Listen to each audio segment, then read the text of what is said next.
Hi everybody, thanks for watching. Welcome back to another video. Be a Q&A video here today. It's Saturday afternoon. I just picked up Ian and Eli from Terrence's mom and dad's. They were watching them today. It's yeah, late afternoon here, about 5 o'clock now. Just thought we'd stop at the farm. It's a really nice day today. Walked around for 30 minutes or so. There's a couple questions that I wanted to talk about or make a video about. So the first question that I wanted to address was a question about why we want more older cows, or why I would prefer to have older cows. It's a good question. So we typically, a lot of your herd will be first or second lactation cows, but cows really don't start hitting their peak production until about third lactation. So that's one of the reasons why we'd like to have more older cows versus younger cows in our herd, because older cows typically tend to produce more milk. Along with that, so our first lactation cows, they will milk a little bit longer their first lactation, so we wait a little bit longer before breeding them. So they do kind of make up for their lack of peak milk production by milking a little bit longer that first lactation, but they still produce less milk that first lactation than they will, say, their third or fourth lactation, or even their second will be more than their first. So the more older cows we have, in theory, the more higher producing cows that we would have in our herd.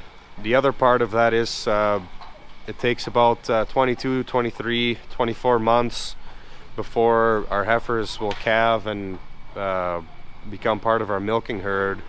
So that first 22, 23 months, they're not producing any milk, but we are feeding them, we are housing them in our barns, taking care of them.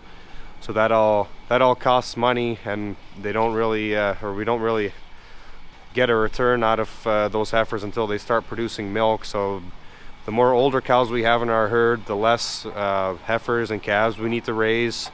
So that would reduce our cost to raise those calves and heifers, obviously. So that's another reason why I would like to have less younger cows, more older cows in our herd. The other question I wanted to talk about was somebody had asked if we sell cows that we don't get pregnant or that we can't get pregnant, and if we ever sell calves or heifers that are extra or more than we need. So we do sell cows that we don't get pregnant, or our open cows, we would call them. We would typically milk them until their milk production drops to a certain point, where it doesn't make sense to keep them on our farm anymore, and they would be sold as beef. We will sell some heifer calves or heifers. We don't typically sell heifers, but we try to sell them as calves if we do have too many calves a certain month.